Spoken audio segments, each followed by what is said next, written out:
يا صباح الخير، انا سمر ودي قناتي. كل سنة وانتم طيبين، والنهاردة اول سحور في شهر رمضان الكريم. فطبعا ما يخلاش من طبق الفول الجميل ده. احلى طبق فول لاحلى سحور زي ما انتم شايفينه كده. هنعمله احلى من بتاع العربيات كمان، وبأقل وقت كده، حاجة من الاخر، ومش هندمسه في القدرة خالص. هنعمله النهاردة بطريقة جديدة. يلا نبدأ الفيديو ونقول بسم الله ونشوف مقاديرنا ايه. معايا اول حاجة نص كيلو من الفول البلدي يا جماعة. الحباية بتبقى كبيرة زي ما انتم شايفينها كده، ولونها ابيض وفاتحة. ما تجيبيش الفول الغامق، هيسود منك الفول يا جماعة.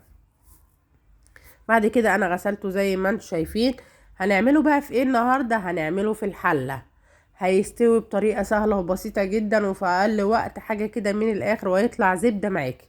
هبدأ بقى اصفي الفول زي ما انتم شايفينه كده، وانزل بيه في الحلة. وبعدين معايا نص كوباية من العدس الأصفر، غسلتها وبحطها بس كده. وهنزل عليه كمان بطماطميتين، هقطعهم 4 تربع كده معانا. وشريحتين من الليمون، هنعين البذر منهم ونحطه شرايح الليمون. ليه يا جماعة؟ عشان الفول ما يسودش مننا، يطلع كهرمان كده معانا، ما يغمقش معانا خالص زي ما انت شايفة كده. ومية مغلية بقى ننزل عليه بيها، نغمره بالمية المغلية. زودي المية عليه، لان احنا ايه، هنسيبه لمدة ساعتين، مش هنفتح عليه ايه، مش هنعري عليه الحلة. فلازم يبقى مغمور زي ما انت شايفة كده بالايه، بالمية. هنرفعه على النار، نبدأ نغطي الحلة بس نوربها شوية بحيث ان الفول ما يفورش، على نار عالية في الاول كده. وبعد كده لما يبدأ يغلي بقى زي ما انتم شايفين، بصوا الفولة بيضة ازاي وفاتحة جميلة ازاي، بسم الله ما شاء الله يعني. هنوطي النار خالص على اهدى حاجة، على عين الصغيرة، على اهدى حاجة.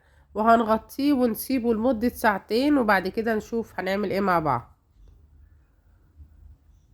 بعد الساعتين بقى بالشكل ده. طبعا هو لسه كده مستواش، هنكمل سواه لغاية ما يستوي معانا.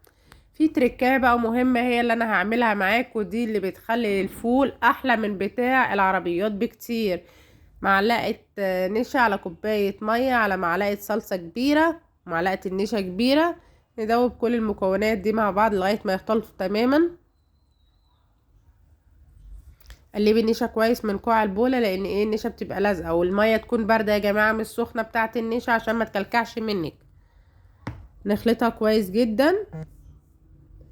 وبعد كده نشوف بقى الفول استوى، نروح نازلين عليه بيها في اخر خطوه. بصوا هنا الفول كان استوى تماما. انا هحط الخليط ده بعد الفول ما يستوي تماما زي ما انتم شايفين كده. بقى زبده، بصوا لونه كهرماني ازاي، حاجه كده من الاخر زي ما بيقولوا. هبدا بقى اجيب الخليط وانزل عليه بيه. هقلب الخليط يعني من 5 دقايق ل10 دقايق، اسيبه يغلي على النار لغايه ما يتشرب كله من بعضه. بعد كده نطفي عليه. انا بقلبه اهو، وهسيبه يغلي من 5 دقايق ل10 دقايق ونطفي عليه، لان اساسا الفول مستوي، بس احنا عايزين الخليط يتشرب مع ايه، مع الفول. بصوا بقى بعد ما استوى، الله، بصوا كهرماني ازاي، لونه كهرمان جميل جدا وفاتح. ما اخدش وقت معانا خالص، قعد 4 ساعات، ممكن ياخد من 4 ساعات ل5 ساعات. وفي الحلة براحته، ولا شاط ولا اي حاجة، لونه كهرمان كده تحفة. زبدة معاكي الفول، اقسم بالله زبدة معاكي كده زي ما انت شايف. هنبدأ نغرف طبق الفول بقى بتاعنا، وندلع طبق الفول بقى بتاعنا زي ما انت شايفة كده. بص لونه كهرمان. نزلت عليه بزيت حار، انت عايزه تحطي زيت حلو تحطي سمنه بلدي براحتك خالص، بس انا بعشقه بالزيت الحار. وطبعا طحينه، وملح بقى، وكمونك، وشطتك. عايزه تحطي بابريكا حطي. يعني دلعي طبق الفول كده عشان يفتح النفس على ايه، على السحور. وهننزل عليه كمان بشويه بقدونس، للشكل كده، يدي شكل جمالي. وهننزل عليه بعصرة ليمونة، مش اكتر من كده. بصي طبق الفول بقى عامل ازاي، شهي جدا، بسم الله ما شاء الله، حاجة كده تفتح النفس، بيتكلم عن نفسه يعني. طريقة حفظه بقى ازاي، في علبة كده بلاستيك او علبة زي ما انت شايفة كده، يعني بايركس اي حاجة.